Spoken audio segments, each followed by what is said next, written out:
योग, प्राकृतिक चिकित्सा,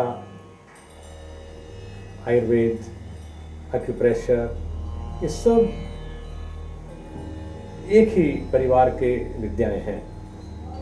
जिस समय योगी अपनी साधना करता है, प्रकृति के संपर्क में रहता है, आयुर्वेदिक जो आहार हैं उनका सेवन करता है, तो वो व्यक्ति निरोग और स्वस्थ रहता है। लेकिन जिस समय हम अपने क्रम से अलग हो जाएं, अभ्यास ठीक से न करें, लापरवाही करें, तो फिर हमें प्राकृतिक औषधियों का सहारा लेना पड़ता है, जिसको हम आयुर्वेदिक औषधियाँ कहते हैं। इसी प्रकार से शरीर में भी, यानी जब हम आसन करते हैं, मुद्राएं करते हैं, बंद करते हैं, तो हमारे जो डिफरेंट पॉइंट्स हैं, प्रेशर पॉइंट्स हैं, नर्व्स हैं, जॉइंट्स हैं, वो सारे एक्टिवेट होते हैं। लेकिन जब हम ऐसा नहीं करते तो फिर उस काम को एक्यूप्रेशर के द्वारा हमारे जो एक्यूप्रेशर एक्सपर्ट्स हैं वो उस काम को करते हैं। कुल मिलाकर के कहने का भाव ये है कि प्रकृति के संपर्क में अगर हम नियमित रूप से रहते हैं तो बहुत सारे रोग आप देखते हैं, ख़ासतौर से कि जो सिर्फ प्रकृति पर निर्भर करने वाले जीव जंतु हैं, जंगल में आप जीवों को देखें, पशुओं को, पक्षियों को, तो वो लोग रोगी नहीं होते हैं। और कोई मामूली रोग अगर होता भी है तो वो उपाय वहीं का वहीं खोज लिया करते हैं। लेकिन जो लोग यहाँ पर बड़े बड़े मल्टी फैसिलिटी हॉस्पिटल्स की सुविधाओं में है, तो उनको छोटी छोटी चीज़ के लिए भी डॉक्टर्स के को परेशान करना पड़ता है। तो ख़ास तौर से अब जैसे किसी व्यक्ति की आँखों में परेशानी है और वो व्यक्ति नेचुरल रूप में रहने वाला है, तो वो आंवले के पेड़ के नीचे भ्रमण करे, आंवले के पेड़ के जो वायुमंडल है वो उसको मिले, तो आँखों के रोगों से वो मुक्त रहता है। इसी तरह से उदर रोग हैं, पाचन संबंधी रोग हैं, तो उनमें हरितिका के पेड़ के नीचे भ्रमण करना रिकमेंड किया गया है। जिन व्यक्तियों को जोड़ों के यानी संधिवात रहने लगता है, जोड़ों के दर्द रहते हैं, तो वो जो महुआ है, महुए के पेड़ के नीचे या सहजन के पेड़ के नीचे भ्रमण करना, उन पेड़ों का आलिंगन करना, उसको इन रोगों से मुक्त कर देता है। जिस व्यक्ति को श्वास का रोग रहता है, तो वो 24 घंटे ऑक्सीजन देने वाला जो पीपल का वृक्ष है उससे मित्रता करे और उसके पास, उसके नीचे वो भ्रमण करे, तो उसको उससे फायदा मिलता है। जिन लोगों को मानसिक शांति नहीं है और जो लोग पौरुष कहीं खो बैठे हैं, तो ऐसे लोगों के लिए बरगद का पेड़, उसके पास रहना, उसके नीचे घूमना फिरना उसे फायदा देता है।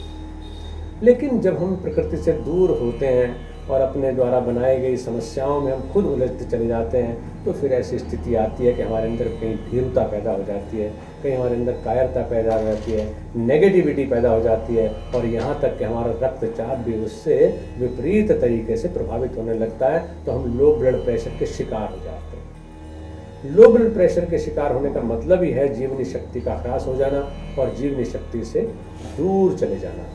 लेकिन जो बिगड़ता है उसको संवारा भी जा सकता है, और योग एक ऐसा उपाय है जिससे हम बिगड़ी से बिगड़ी अवस्था में भी अपने आप को सुधार सकते हैं। देखिए, हर योगाभ्यास में ऐसा कोई समस्या नहीं है जिसका निदान न हो, क्योंकि हम शरीर से नहीं मरते, हम मन से मरते हैं। मन एव मनुष्याणाम कारणम बंध मोक्षयो चित्तेश चलति संसारो निश्चले योग उच्यते। मन ही तो साधन है हमारे बंधन का, हमारे उत्थान का, हमारे पतन का भी। तो इसलिए योग ने, ऋषियों ने जो विषय बनाया है वो तन को नहीं बनाया। तन तो ठीक रहेगा ही रहेगा, तन तो भला चंगा रहेगा ही रहेगा यदि मन चंगा है।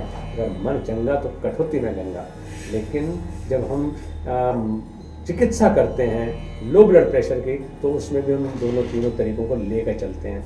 यानी मन चंगा करने के लिए ऐसे व्यक्ति को रिकमेंड किया जाता है कि वो गीता का अध्ययन किया करे। गीता का स्वाध्याय और गीता का चिंतन लो ब्लड प्रेशर से बाहर निकालने वाला है। इसी तरह से जो यौगिक क्रियाएं हैं उनमें खास तौर से सूर्य का संपर्क, जैसे हाई बीपी में चंद्रमा का संपर्क जो है हमें काम देता है, उसी तरह से लो ब्लड प्रेशर में हम सूर्य के संपर्क में आते हैं। सूर्य का दर्शन, सूर्य का आवाहन, आप सूर्य के आवाहन मंत्रों का उच्चारण करें और उसके साथ साथ सूर्य नमस्कार करें। आइए करते हैं। सूर्य नमस्कार के लिए इस तरह से सीधे खड़े होते हैं जैसे चंद्र नमस्कार के लिए बताया गया था, एड़ी पंजे मिले हुए प्रार्थना की स्थिति। और यहाँ पर सूर्य नमस्कार में सूर्य नारायण का आवाहन हम करते हैं। सूर्य नमस्कार के मंत्र हैं, मंत्र कई हैं, लेकिन हम कुछ एक मंत्रों का उल्लेख करेंगे। उन मंत्रों का उच्चारण करने के बाद में ही हम सूर्य नमस्कार किया करें। ओम उदुत्यम जात वेदसं देवं वहन्ति केतव दृशे विश्वाय सूर्यम्। ओम चित्रं देवानामुद्गादनीकं चक्षुर्मित्रस्य वरुणस्याग्नेः आप्राद्या वा पृथ्वी अंतरिक्षं सूर्यात्मा जगतस्थश्च स्वाहा। ओम तच्चक्षुर्देवहितं पुरस्तात् शुक्रमुच्चरत्। पश्येम शरदः शतं जीवेम शरदः शतं शृणुयाम शरदः शतं प्रब्रवाम शरदः शतम् अधीनास्याम शरदः शतं भूयश्च शरदः शतात्। और फिर इसके बाद हम बोलते हैं अकाल मृत्युहरणं सर्वव्याधि विनाशनं सूर्यपादोदकं तीर्थं जठरे धारयाम्यहम्। हम सूर्य को जठर में धारण करते हैं। इस मंत्र में भी हमने कहा कि सूर्य नमस्कार अकाल मृत्यु हरणम, अकाल मृत्यु का हरण करने वाला है। सर्व व्याधि विनाशनम, समस्त व्याधियों का हरण करने वाला है। इसलिए सूर्य पादोदकम तीर्थम जठरे धारयाम्यहम्, जो सूर्य का अमृत है उसको मैं जठर में धारण करता हूँ। जो आप देखते हैं कि जब आप भोजन मुंह से नहीं लेते थे उस समय नाभि से भोजन माँ के शरीर से लिया जाता था। आज भी अगर हम मणिपुर चक्र को जागृत कर लेते हैं तो हम सूर्य से सीधे सीधा ऊर्जा लेकर के अपने आप को लो बीपी जैसी समस्या से और जीवनी शक्ति के ह्रास जैसी समस्याओं से मुक्त रख सकते हैं। तो ये अवस्था लेने के बाद में हम फिर सूर्य नमस्कार करें। इसमें श्वास भरते हुए हाथों को सिर से ऊंचा उठाते हैं, यानी श्वास भरता जाएगा, हाथ ऊंचा उठता जाएगा और थोड़ा पीछे झुकने की कोशिश करते हैं। फिर श्वास छोड़ते हुए आगे की तरफ झुकते हैं। श्वास भरते हुए दाहिने पैर को पीछे ले जाते हैं। जब हम हाई बीपी से ग्रसित होते हैं तो बाएं पैर पर यह अभ्यास किया जाता है, लेकिन जब लो बीपी की समस्या है तो उस समय दाहिने पैर को पहले हम स्टेप करते हैं और दोनों हाथों को श्वास भरते हुए ऊंचा उठाना, श्वास छोड़ते हुए हाथ वापस, दूसरा पैर भी श्वास भरते हुए पीछे ले जाएं। अब श्वास भरे भरे यानी कुंभक करके साष्टांग प्रणाम की स्थिति, जिसमें दोनों पैर के पंजे, दोनों घुटने, दोनों हथेलियां, 6 अंग, 7वां अंग हमारा सीना और 8वां अंग हमारा माथा, यानी साष्टांग प्रणाम में ये 8 अंग भूमि से छूते हुए होंगे। अब सांस भरे भरे ही हम ऊर्ध्वमुखी श्वानासन की स्थिति लेते हैं, इस प्रकार से कि पूरा अब आगे की तरफ स्ट्रेच करना। ऊर्ध्वमुखी श्वानासन यानी जैसे कुत्ता अपने आप को आगे की तरफ खींचता है, ऐसे फिर अधोमुखी श्वानासन की स्थिति आती है, 10वीं स्थिति, जिसमें पीछे को स्ट्रेच करते हैं। आपने कुत्ते को देखा होगा, एक बार वो आगे को स्ट्रेच करता है, एक बार फिर वो पीछे को लंबा स्ट्रेच करता है। फिर अधोमुखी श्वानासन में एड़ी जमीन से छू जाती है, पिंडलियों में खिंचाव होता है, श्वास छोड़ देते हैं, कमर छोटी हो जाती है। फिर 11वीं स्थिति में जो पैर पीछे ले गए थे, दाहिना पैर, उसी को आगे दोनों हाथों के बीच में लाना है। श्वास भरते हुए फिर दोनों हाथों को और अधिक ऊंचा उठाएं, श्वास छोड़ते हुए आगे वापस आना और अधिक श्वास छोड़ते हुए दूसरे पैर को भी आगे लाना, मस्तक को घुटनों से छूने की कोशिश करनी, श्वास भरते हुए दोनों हाथों को ऊंचा उठाना और फिर 16वीं स्थिति में प्रार्थना की स्थिति में लौटा। तो ये सूर्य नमस्कार जो है वो 16 स्थिति में बांट करके हमने किया। इसमें जब हम सूर्य नमस्कार का मंत्र बोल रहे थे तो उस समय मनोभाव जो है वो पूरी तरह से सूर्य के साथ जुड़ा हुआ होना चाहिए कि हम ऊर्जावान हो रहे हैं, हम प्रकाशमान हो रहे हैं, हम ओज से संपन्न हो रहे हैं, हम वीर्य से संपन्न हो रहे हैं, हमारे अंदर सकारात्मकता यानी पॉजिटिविटी डेवलप हो रही है और हम पूरी तरह से सूर्य की तरह से ही आभामंडित हैं। ऐसा मनोभाव लेकर के इस अभ्यास को हम लोग करते हैं। सूर्य नमस्कार के बाद फिर किया जाता है सर्वांगासन, हल आसन, कर्ण पीड़ासन और शीर्षासन।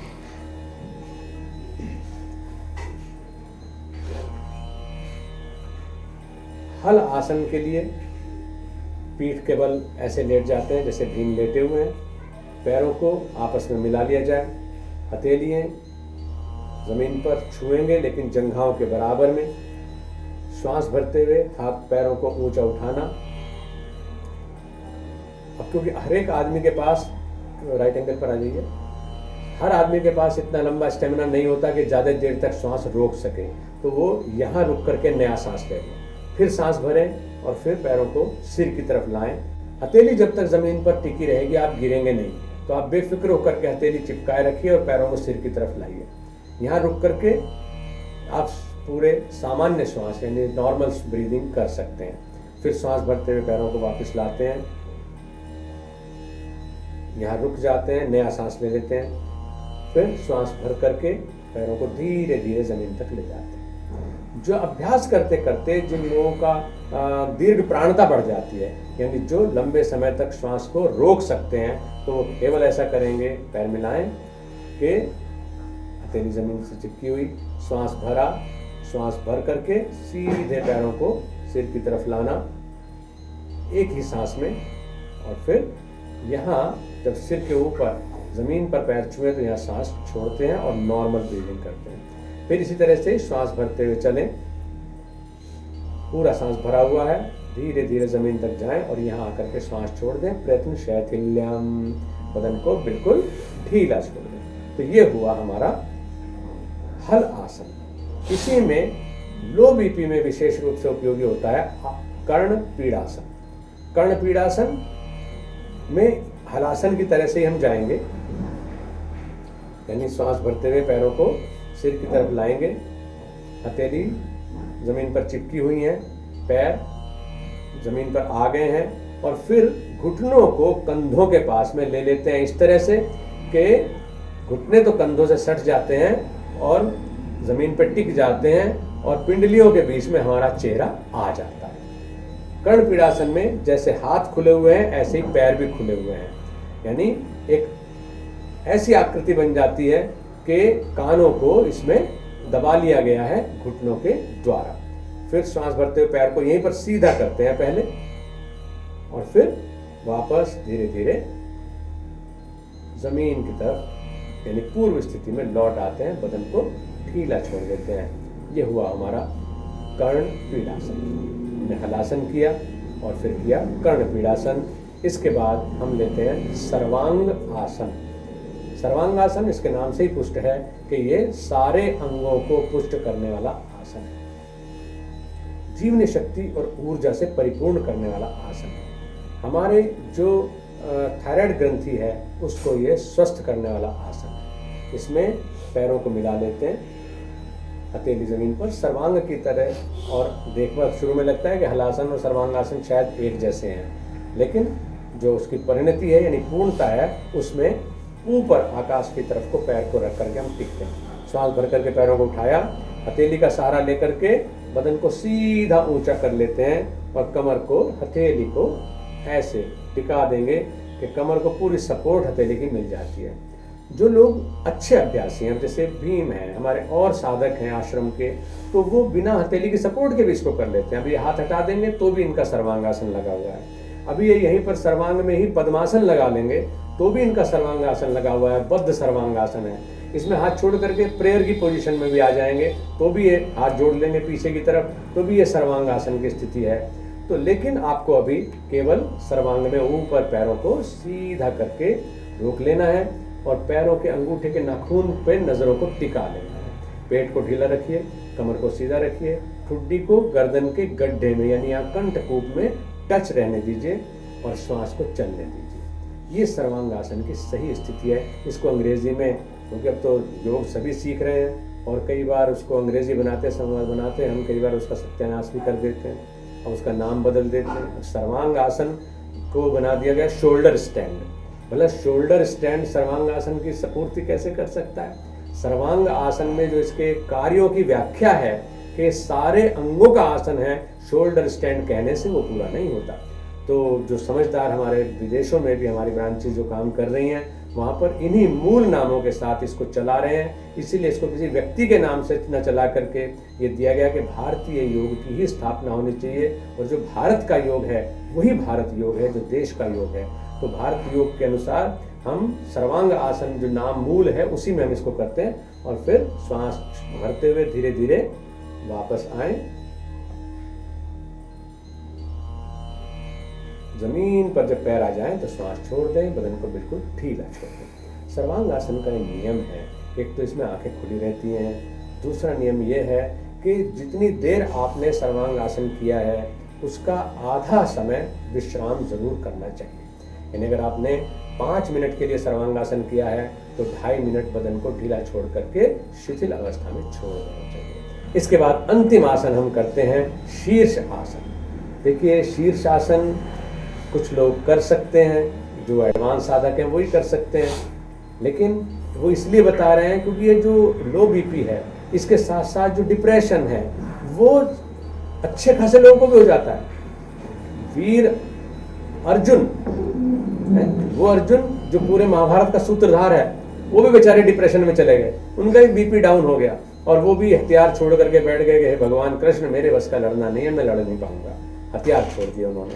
तो लेकिन वहां भी, यानी जहां योग एकदम अपरिग्रह सिखाता है, जहां योग एकदम अपने आप को समेट लेना सिखाता है, वहां योग कर्म भी सिखाता है।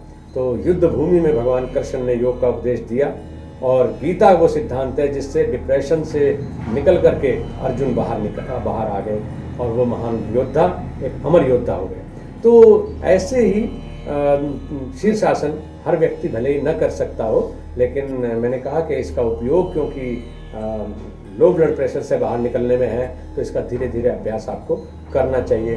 तो आरंभिक अवस्था में जो व्यक्ति शीर्षासन अभी बिल्कुल नहीं जानते हैं, तो वो सर्वांग आसन जो हमने बताया उसको करें और उसके साथ मत्स्य आसन करें, तो उनको शीर्षासन का बेनिफिट मिल जाएगा।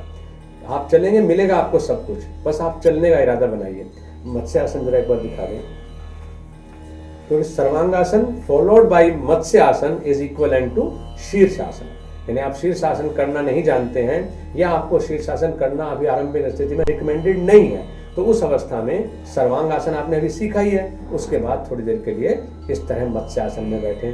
क्योंकि हम इससे पहले जो हमने एपिसोड्स बताए हैं उसमें भी मत्स्यासन के बारे में बताया कि किस तरह से थायराइड को ठीक रखता है, टॉन्सिल्स को ठीक रखता है, श्वास के रोगों को नष्ट करता है, नाभि संतुलन बना रहता है। तो ये बहुत उपयोगी आसन है और इसको एज ए कम्प्लीमेंट टू शीर्षासन हम लेते हैं। लेकिन शीर्षासन फिर भी हमें करना सीखना है, तो शीर्षासन कैसे करें? आरंभिक अवस्था में आपको चाहिए कि आप जैसे घोड़ा बन जाते हैं उस तरह से बन जाएं और इसमें सिर को जमीन से टिका लें, दोनों नहीं, आरंभिक बिल्कुल बताएंगे इस तरह से। और अब घुटनों को सीधा करेंगे और जितना हो सके ऊंचा उठ के, यानी एक पर्वत बन जाएगा, यहां तक कि समकोण वाली स्थिति आ जाए, हाथों पर और सिर पर वेट शेयर्ड है, पैर सीधे हैं पीछे और कोशिश करते हैं कि वो पैर जमीन की तरफ लग जाएं, यानी पंजे थोड़े आगे हों और एड़ियां जमीन पर लग जाएं। तो इस स्थिति का अभ्यास जो है ये आरंभिक यानी कि अर्ध शीर्षासन इसको हम कह सकते हैं, इसका करते हैं। लेकिन क्योंकि इसमें पूरा जो रक्त का प्रवाह है वो ऊर्ध्व अंगों की ओर यानी ऊपरी अंगों की ओर हो जाता है, तो इसका बेनिफिट आपको मिलता है। घुटने वापस जमीन पर टिका लें और रिलैक्स करें। अब हम करते हैं असली शीर्षासन, यानी धीरे धीरे पहले हमने सर्वांगासन के साथ मत्स्यासन करके शीर्षासन का बेनिफिट लिया, उसके बाद हमने फिर जो सहारे के साथ में अर्ध शीर्षासन है उसको हमने करने की कोशिश करी। फिर धीरे धीरे अभ्यास करते हुए अब हम शीर्षासन पर आते हैं, जिसमें शुरू में वज्रासन में बैठ जाते हैं जैसे बीन बैठे हैं, और उसके बाद हाथों को एक दूसरे के नजदीक ला करके इस तरह से जमीन पर रखना है और सिर को ऐसे जमीन पर रखना है कि हमारा जो फोरहेड है यानी माथा, ये नहीं, इसके आगे सिर के 3 हिस्से हैं, मतलब एक प्रमस्तिष्क है, एक अनुमस्तिष्क है और एक पीछे है जो मेड्यूला जिसको हम कहते हैं। तो यहाँ शीर्षासन करते समय हमारा जो प्रमस्तिष्क वाला एरिया है यानी माथे से थोड़ा ऊपर वाला हिस्सा वो जमीन के ऊपर आता है, उसके ऊपर वजन आता है। ये जो सबसे ऊंचा टेंडर पार्ट हमारा है अनुमस्तिष्क का, इसको जमीन के ऊपर बोझ नहीं डालते हैं, इसको उल्टा नहीं करते हैं। अगर इसे ऐसा होना होता तो कुदरत इसे सबसे ऊपर न बनाती। तो इसलिए हम प्रमस्तिष्क को जमीन पे छू करके और फिर शीर्षासन के लिए धीरे धीरे नजदीक लाते हैं पैरों को, श्वास भरते हुए, और फिर घुटनों को भी फोल्ड करके धीरे से उठ जाते हैं। ऐसे श्वास भर चुका है और धीरे धीरे हम पैरों को ऊंचा उठा रहे हैं, पैरों को बिल्कुल सीधा करके और यहाँ रुक जाते हैं। आंखें बंद हैं, श्वास सहज चल रहा है और हर श्वास को, जैसा मैंने बताया कि धन्य है वो बीमारी जिसकी वजह से आपने योग का दरवाज़ा देखा, लेकिन हम जब योग करते हैं तो फिर मनोयोग से वो होना चाहिए। योग का मतलब ही है मनोयोग से की जाने वाली क्रिया। अगर मन कहीं है, क्रिया कहीं है, तो फिर तो वो मेहनत मजदूरी है, वो मनोयोग से किया जाने वाला योग नहीं है। तो हम इसमें मन को जोड़ें ओम के साथ। श्वास चल रहा है, हर श्वास को ओम की माला बना दीजिएगा। कबीर भी यही कहते हैं कि कर का मन का डारी दे, मन का फेर है। तो इस तरह से करें, वरना तो फिर अगर मन का फेर चलता रहा, माला फेरत जुग भया, जुग गया है, मिटा न मन का फेर, मन का फेर मिटा नहीं। तो कह रहे कि नहीं, तू मन की माला फेंक दे, वो तन की माला फेंक दे, हाथ की माला फेंक दे और मन की माला से अभ्यास कर। तो इसमें श्वास के साथ ओम का अभ्यास करते रहिए। धीरे से फिर श्वास भरते हुए पैरों को फोल्ड करेंगे, पहले घुटनों को फोल्ड करेंगे, कमर को फोल्ड करेंगे, धीरे से पैरों को जमीन पर टिका देंगे, जरा सा रुक जाए यहाँ पर, और फिर धीरे से वज्रासन में बैठेंगे यहाँ से, और पैरों के बल पर धीरे धीरे खड़े हो जाते हैं। शीर्ष आसन जब हम करते हैं तो जितनी देर हमने शीर्ष आसन किया है उसके आधे समय तक हमें सीधा खड़ा जरूर रहना चाहिए, और उसके दुगने समय तक लेट करके शव आसन यानी शरीर को मुर्दे की तरह से ढीला छोड़ के विश्राम करना चाहिए। तब हम निरापद रूप से कहते हैं कि हमें शीर्षासन कोई नुकसान नहीं देगा। वरना तो देखो, राजा है, राजा का तो ये है कि वो कुछ भी, वो हमें पुरस्कार देगा तो ऐसा कि हमें राजा बना दे, और अगर दंड देगा तो फिर किसी भी तरह दे सकता है। तो शीर्षासन को बड़े ध्यानपूर्वक और नियम पूर्वक हमें करना चाहिए। ये न सोचें कि इससे खूबसूरती बढ़ती है, इससे बाल सुंदर होते हैं, इससे आंखों में रोशनी बढ़ जाती है, इसलिए आज ही हम 1 घंटा शीर्षासन कर लें, वो गलत है। शीर्षासन का शुभारंभ आप मुश्किल से आधा मिनट से करें, फिर धीरे धीरे बढ़ाते हुए इसको 5 से 10 मिनट तक भी आप कर सकते हैं, लेकिन लंबे अभ्यास के बाद ऐसा होता है। लो ब्लड प्रेशर की समस्या को दूर करने के लिए हमने कुछ नियम बताए। जो लो ब्लड प्रेशर की समस्या को दूर करने के लिए हमने आज कुछ क्रियाएं की, जिनमें विशेष रूप से सूर्य नमस्कार का अभ्यास मंत्रों के साथ में। इसके बाद हमने हल आसन किया। हल आसन के बाद हमने कर्णपीड़ आसन किया। कर्णपीड़ आसन के बाद में हमने सर्वांग आसन किया, और सर्वांग के बाद पहले शुरू में अर्ध शीर्षासन के बारे में बताया गया और फिर शीर्षासन किया। उससे पहले हमने कहा कि जो लोग अर्ध शीर्ष भी अभी नहीं कर सकते तो वो सर्वांग के साथ मत्स्य आसन करें, तो वो सर्वांग आसन, शीर्षासन का बेनिफिट उनको मिल जाता है। इन क्रियाओं को आप नियमित अभ्यास करिएगा। ये साथ में बताया गया कि आहार में पौष्टिक आहार हमें लेना चाहिए, और ख़ास तौर से मतलब मीठी चीज़ें जितना आप सेवन करेंगे, यानी एनर्जी फूड्स, तो आपको इंस्टेंट भी, जिन लोगों को बीपी डाउन चला जाता है उनको तत्कालिक इमरजेंसी जैसे होती है, तो उनको दिया जाना चाहिए कि उनको नींबू और नमक और चीनी, ये मिला हुआ जल उनको आप पिलाएं। उनको चॉकलेट, टॉफ़ी, इस तरह की चीज़ें यानी गुड़, शक्कर यानी हाई एनर्जी फूड, शहद, वो तत्काल दिया जाए, जिससे कि उनके अंदर जो है एनर्जी सर्कुलेट हो जाए। और फिर दूसरे मैंने कहा कि स्वाध्याय यानी गीता का स्वाध्याय खास तौर से ऐसे व्यक्ति करें तो उनको बहुत जल्दी वो लो ब्लड प्रेशर ही नहीं, मैंने कहा कि वो डिप्रेशन तक से बाहर निकल सकते हैं, और किसी भी तरह के जो दुर्घटना है उससे उनकी रक्षा हो सकती है। सूर्य नमस्कार मंत्रों के साथ अभ्यास करें। इसके अलावा क्योंकि व्यक्तिगत जब तक शरीर है तब तक समस्याएं हैं। आपने मकान बनाया है तो आपने उस मकान का वियर एंड टियर चलता रहता है। बीमारी कोई अपमान नहीं है, लेकिन बीमारी को सही तरीके से निदान न खोजना वो हम अन्याय है अपने जीवन के साथ में।